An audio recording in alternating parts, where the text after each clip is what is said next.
Research shows that more than 200 million girls and women alive today have undergone female genital mutilation, at least in Africa, the Middle East, and Asia, where FGM is mostly prevalent.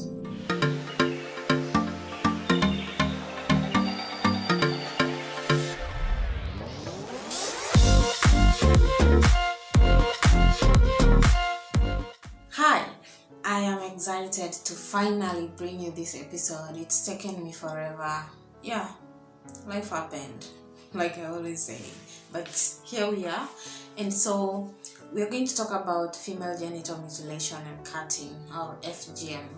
And the reason why this is dear to me and it's important for us to have this conversation is because it is a cultural practice and norm that happens to women and young girls in my community. And so I'll be bringing a guest who will be talking to us about it as well. I'm going to the grassroots today. I'm going to the community, and I'm gonna engage a young woman who is very passionate about community service, about social work, and she is a champion of ending violence against women and girls through advocating for an end to female genital mutilation and, empowering young women and girls in her community to hope for better, to aspire to be better. Allow me to introduce you to my guest for today, Regina Gati from Tunaweza Empowerment in Kuria, where she works as a social worker and a voice of change in championing the end to female genital mutilation. It is my passion to work with the people in the society, community, because you see some people, young women, they undergo a lot of challenges in the society. They are being neglected. They are being so many things. They face a lot of challenges. So I was like, may feel like I should work with the community, with people living with disability, people, vulnerable children. So I feel I'm okay when I relate or I associate with those people. I'm feeling that those girls that are being neglected because they didn't go for the cut, if I could have that power or I could have money, maybe I could build a home and stay with them. Tunaweza Empowerment is a women-centered organization that was started since 2015 up to now.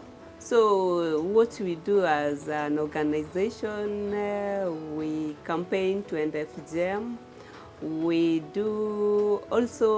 have survivors that we are dealing with them. We have the survivors, either for different, like FGM survivors. We have those that they survive mining and all those stuff. So what we do, we empower our young girls to be champion or to be role model in the society to end FGM. So they are the voice of the community, young girls, yeah. So we empower even parents on how to live with those girls who are not undergone FGM. So we realize that parents are the most key. They are the one that force those girls to go for the cut.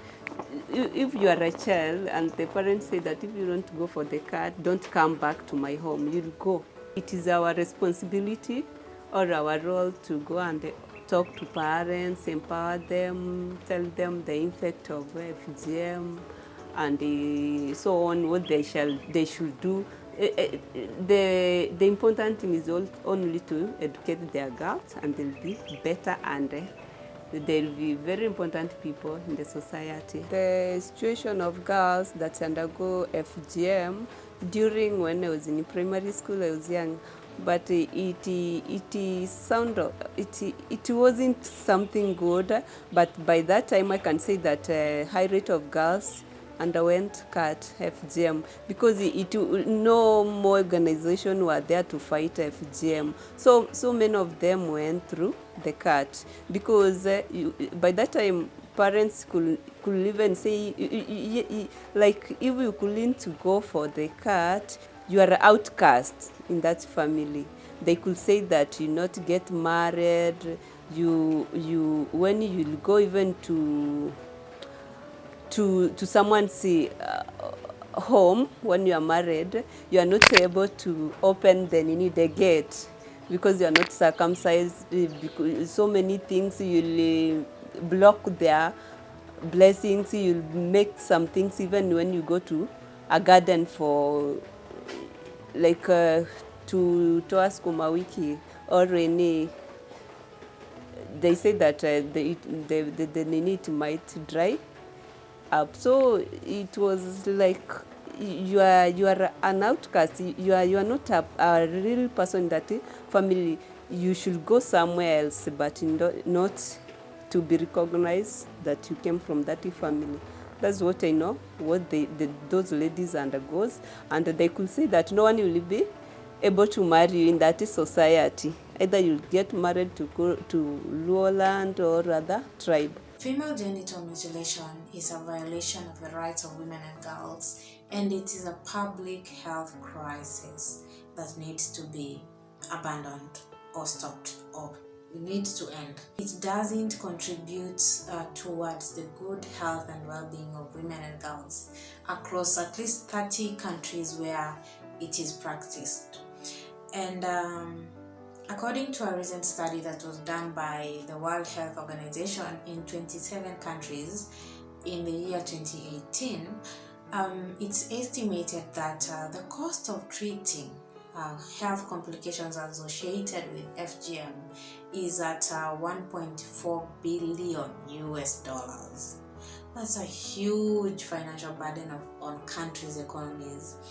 And the sad thing is that according to WHO, they say that these numbers could actually go higher to a cost of about 2.3 billion US dollars. That's huge. That's huge. And if the prevalence remains the same, and if you and I don't do anything about it, then these costs are going to go higher in 30 years' time. But the good news is that the numbers could actually go down by 60%. Some of my sisters, elder sisters, they are already married and they have kids. Their sons and daughters are in Form 4s, you see, but they undergo because they were not empowered, and they see it wasn't like a force, but peer influence from the young girls around. I thank my family member or my mom or anyone because they didn't force me to do that. It is your own choice if you could go or not.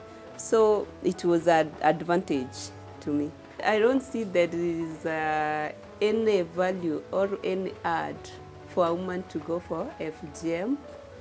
Yeah, because what I came to realize, whether you go for FGM, there's no reward or certificate you are being given that will add any added document you'll get. I think in any ceremony or any occasion, see, people are being rewarded with the certificate. You have qualified, you have done this, so we have given you this certificate. Even marriage, you are being given a certificate.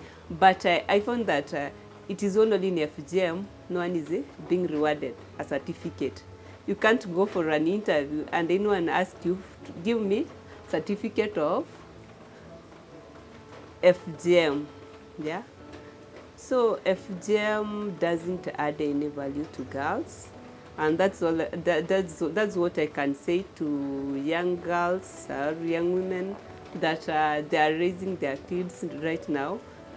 In this season, all this season, I don't think FGM has no room anyway. So what I can say that the government and the other organizations, they should speak one voice or come together, work as a team to make sure that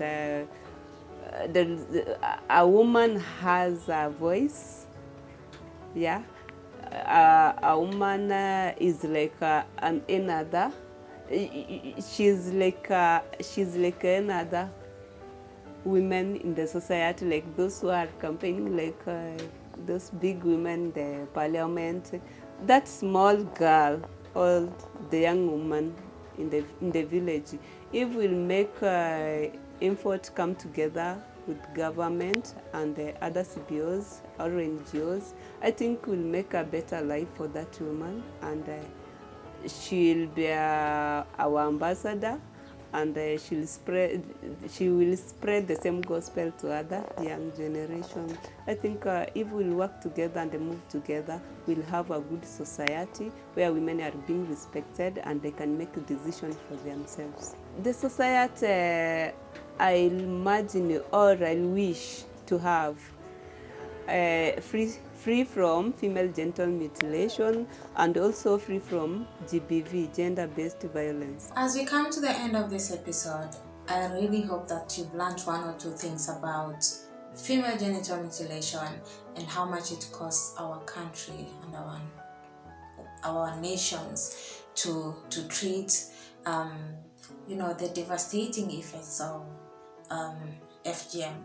And I just want to encourage you to be like Regina.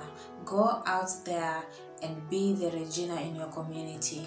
Go out there and use your voice. Go out there and use your skills. Just share this video. Somebody could learn a thing or two. Somebody could get a message. Somebody's lives could be changed or could be saved because you shared this video. So thank you, and please, let's end violence against women and girls in all forms. It's possible, it's doable, it's preventable, because it's costly, it's ugly. Yeah. Bye-bye.